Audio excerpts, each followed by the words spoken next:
페이지입니다. 마가복음 4장 26절로 34절까지 한 절씩 교독하겠습니다.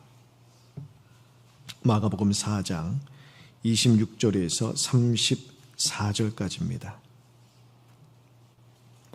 마가복음 4장 26절로 34절까지 우리 한 절씩 교독하겠습니다.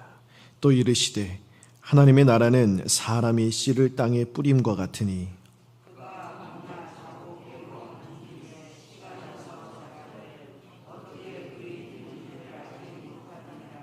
땅이 스스로 열매를 맺되 처음에는 싹이요 다음에는 이삭이요 그 다음에는 이삭의 충실한 곡식이라.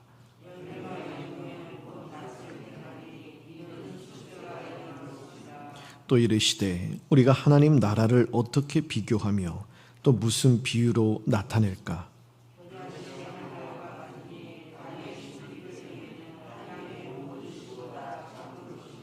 심긴 후에는 자라서 모든 풀보다 커지며 큰 가지를 내나니 공중의 새들이 그 그늘에 깃들일 만큼 되느니라.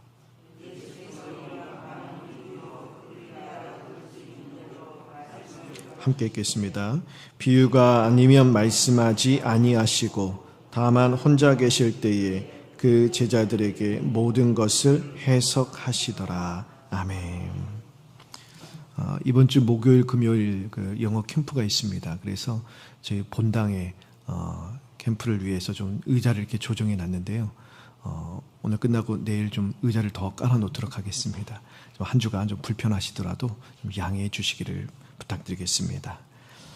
오늘 말씀에 예수님께서 이제 하나님 나라를 비유를 통해서 계속 가르치시는데요. 특별히 오늘 26절에서 29절까지 보면 부지 중에 자라는 씨의 비유를 말씀을 하십니다. 예수님께서 이제 어떤 사람이 말씀하시는 어떤 사람이 땅에 씨를 뿌리고 자고 일어납니다. 그리고 밤이 되고 아침이 돼요. 그렇게 하루하루의 시간이 지나갔다는 것이죠. 근데 그 사이에 땅에 뿌려진 씨앗이 자라나 열매를 맺는다라고 말씀하십니다. 그리고 28절에 땅이 스스로 열매를 맺되 처음에는 싹이요 다음에는 이삭이요 그 다음에는 이삭의 충실한 곡식이라. 그러니까 땅에 뿌려진 씨가 부지부식간에 자라나서 열매를 맺는다는 것이죠. 싹이 나고 이삭의 충실한 곡식 열매를 맺게 된다 말씀하십니다.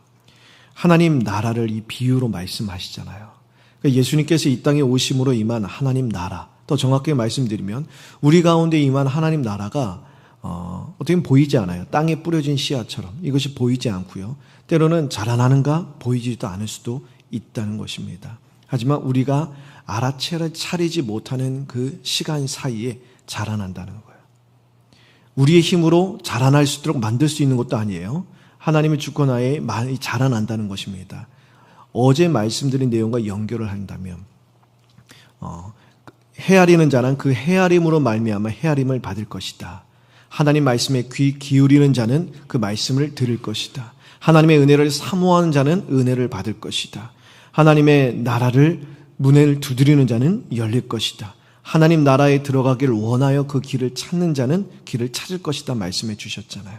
그렇게 그 은혜를 사모하는 자에게 하나님께서 그 은혜를 주시면서 말씀의 단비가 뿌려지고 은혜의 빗줄기가 비추어지면서 우리도 모르는 사이에 그 하나님 우리 안에 임한 하나님 나라가 우리 심령 가운데 자라나고 우리의 삶 가운데 더욱 드러나고 열매를 맺게 된다 말씀해 주시는 것이죠. 30절에서 32절에 보니까 또 다른 비유를 말씀하세요. 잘 알고 있는 겨자씨 비유를 말씀하십니다. 주님은 하나님 나라가 겨자씨와 같다고 해요. 겨자씨는 뿌려지기 전에는 그 어떤 씨보다 작은 씨인데 뿌려지고 나고 시간이 지나서 자라나면은 그 모든 풀보다 더 커지고 큰 가지를 내어서 그 가지 밑에 그늘이 이루어지잖아요. 그러면 하늘의 새들이 날아와 그 그늘에 깃들게 된다 말씀을 하십니다. 이 비유의 초점은요 시작과 결과에 있습니다.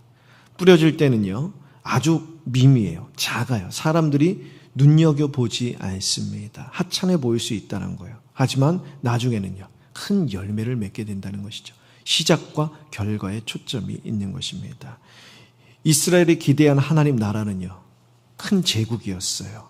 로마 제국을 압도하는 나라였습니다. 로마 제국을 갈아엎고 전 세계에 다윗의 영광을 구현하는 그러한 큰 제국이었어요. 그런 나라를 이룰 메시아를 기대했습니다. 근데 자칭 메시아라고 말씀하시는 나사렛 예수가 선포하는 하나님 나라, 우리 안에 임했다 하는 그 하나님 나라는요, 눈에 보이지 않는 거예요.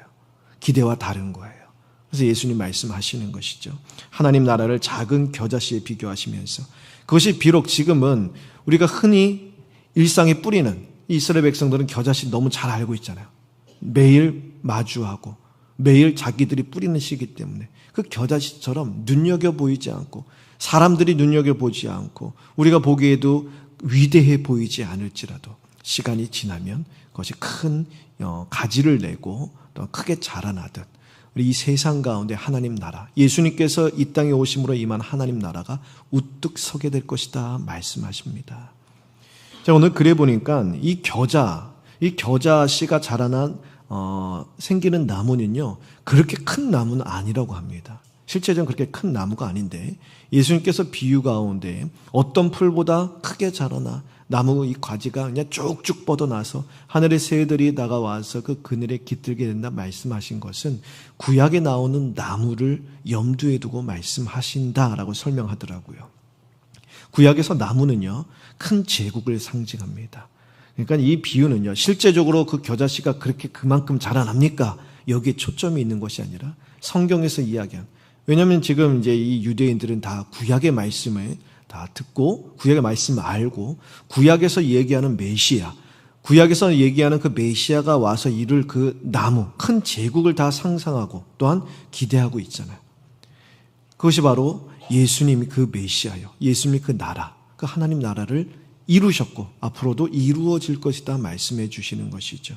하나님 나라 아래 세상의 모든 제국이 들어오게 될 것이다. 복음으로 말미암아 모든 제국이 그 아래 무릎을 꿇게 될 것이요, 어떠한 제국이라고 하더라도 복음이 들어가 그 복음으로 말미암아 그 제국 가운데 하나님 나라가 임하게 될 것이다 라는 것을 말씀해 주시는 것이죠. 마지막 33절 34절에 주님은 이 비유를 통해서 사람들이 알아들을 수 있도록 가르치셨다 말씀하십니다. 그리고 제자들과 함께 있을 때 따로 비유를 풀어 설명해 주십니다. 오늘 말씀드린 내용과 같이 우리 이 안에 임한 하나님 나라는요, 눈에 보이는 세상의 나라, 세상 권력과는 다릅니다. 하나님 나라는 크게 두드러지게 보이지 않을 수도 있어요. 미미하게 보일 수 있습니다. 아주 작게 보일 수 있고요, 대단히 중요하게 보이지 않을 수도 있습니다. 하지만 그 하나님 나라 안에 놀라운 능력과 신비가 담겨져 있다는 것입니다. 하나님 나라는요, 우리 눈에 보이지 않게 자라납니다. 씨앗이 땅 속에서 뿌리를 깊이 내릴 때 자라나기 위해서 뿌리를 내려야 되잖아요. 뿌리 없이 자라날 수가 없어요. 뿌리를 내리는 시간이 필요합니다. 근데 우리 눈에 보이지 않아요. 이 마찬가지로 하나님 나라가 우리의 삶 가운데 임했어요. 우리 일상 가운데, 우리 마음 가운데 임하여서 그 하나님 나라가 열매를 맺기 위해서는 뿌리를 깊이 내려야 하는데 우리는 그것을 볼 수가 없습니다. 보이지 않는다고 자라나지 않는 것은 아니죠. 보이지 않게 자라납니다. 서서히 자라납니다. 때로는 우리 기도와 섬김이 헛되게 느껴질 수도 있겠죠. 하나님, 내가 이렇게 열심히 믿음을 붙들고 나아갑니다. 이렇게 하나님을 섬기고요, 이렇게 열심히 기도하는데 왜 아무런 역사도 나타나지 않을까요? 그렇죠. 우리 눈에는 아무것도 안 보입니다. 하지만 하나님 나라는요, 우리 눈에 보이지 않게 자라난다는 거예요. 지금도 우리의 기도의 제목, 자녀들 삶 가운데, 우리 가정 가운데, 우리 건강 가운데, 우리의 일상 가운데, 특별히 우리가 눈물로 기도하는 그 어떤 기도 제목 가운데 하나님 나라는요, 깊이 지금 뿌리를 내리고 있는 것입니다. 우리 눈에 보이지 않지만 자라나고 있고요, 마침내 때가 되면 반드시 자라나 큰 열매를 맺는다는 것입니다. 여러분, 하나님 나라는요, 시작은 겨자씨 한 알 같다고 말씀하셨어요. 정말 눈에 보이지 않을 수도 있어요. 미미해 보일 수도 있지만 반드시 자라나 큰 열매를 맺는다는 것입니다. 하나님이 역사하기 때문이에요. 아까 이제 30절에서 이제 26절에서 29절까지 말씀해 주시잖아요. 농부가 가서 씨앗을 뿌렸어요. 자고 일어나고 시간이 지나는데 그 사이에 자라나요. 하나님 나라는요, 자라나는데요, 하나님의 주권하에 자라납니다. 우리가 하나님 붙들고 나아갈 때 하나님 말씀에 귀 기울이고 기도하면서 하나님의 말씀의 단비가 하나님 나라 가운데 뿌려지고, 우리가 기도하며 나아갈 때 성령께서 그 가운데 역사하심으로 말미암아 은혜의 빗줄기를 비추어 주셔서 우리도 모르는 사이 서서히 하나님 나라가 자라난다는 것이죠. 사람들의 눈에 흠모할 만한 모습이 전혀 없었던 예수님께로부터 시작된 하나님 나라는요, 사람들의 겁박과 핍박 가운데에 속절없이 무너지던 그 연약한 제자들을 통하여서 선포되었고요, 그 제자들을 통하여 또한 사람들을 통하여, 주를 믿는 사람들을 통하여서 예루살렘과 유대와 사마리아와 로마를 지나서 열방 가운데 선포되면서 예수님 말씀대로 그 하나님 나라의 복음 가운데 모든 제국이 들어오게 됩니다. 하나님 말씀이 선포되지 않는 곳이 없는 것이죠. 물론 지금도 오직 아직 복음이 전파되지 않은 곳이 있어요. 하지만 하나님께서 하나님의 일꾼들을 보내시면서 복음을 그곳에 전파하여 땅 끝까지 복음이 이를 때에 예수님께서 이 땅 가운데 오시리라 말씀해 주셨습니다. 이와 같이 우리 안에 임한 하나님 나라가 때로는 보이지 않고 느껴지지 않을 때도 있습니다. 하지만 하나님 나라는 자라나고 있다. 반드시 자라난다. 그리고 하나님의 때가 되매 열매를 맺는다라는 사실을 우리가 기억해야 합니다. 우리 삶에 주어진 작은 사명도 마찬가지예요. 우리가 매일같이 행하는 작은 기도, 작은 순종, 작은 섬김은요, 이것들을 통하여 우리 안에는 하나님 나라가 자라나는 것이요, 그리고 결국 큰 열매를 맺게 되는 것입니다. 여러분, 씨앗이 자라나 열매를 맺게 되기까지는요, 시간이 필요합니다. 그 시간은요, 우리의 기대, 내가 원하는 시간표가 아니에요. 하나님의 시간표입니다. 하나님이 원하시는 하나님의 때에 맞추어 자라나고 열매를 맺게 되어 있습니다. 눈에 보이는 결과가 없더라도 우리 삶 속에 심겨진 그 하나님 나라의 씨앗이 지금도 자라가고 있다 기억하시면서 우리가 할 일은요, 그걸 자라나게 하시는 주님을 믿고 신뢰하는 것입니다. 주의 말씀에 귀 기울이는 거예요. 헤아리는 자는 그 헤아림으로 말미암아 헤아림을 받을 것이다. 말씀에 귀를 기울인 자는 말씀을 들을 것이요, 말씀을 들으면 말씀의 단비로 말미암아 씨앗이 더욱 자라나는 것이요, 하나님의 은혜를 사모하는 자는 사모하는 마음으로 말미암아 하나님의 은혜를 받을 것이요, 그 은혜 빗줄기로 말미암아 우리 안에 임한 하나님 나라가 더욱 풍성하게 자라나게 될 줄 믿습니다. 낙심해하지 마십시오. 불안해하지도 절망하지도 마십시오. 조급해하지도 마십시오. 하나님의 때에 하나님의 방식으로 하나님이 이루신다라는 그런 굳건한 신뢰로 오늘 하루도 우리 일상을 믿음으로 살아갈 때 오늘 우리의 작은 기도, 작은 사랑의 실천, 작은 격려의 한마디, 작은 사랑의 말 한마디를 통해 하나님께서 일하시는 놀라운 역사를 경험하며 우리 하나님 안에 있는 하나님 나라가 오늘도 우리의 삶 속에 더욱 자라나게 될 줄 믿습니다. 이 말씀 붙들고 오늘 하루도 일상의 소명과 믿음의 사명을 잘 감당하는 저희 모두 되었으면 좋겠습니다. 기도하겠습니다.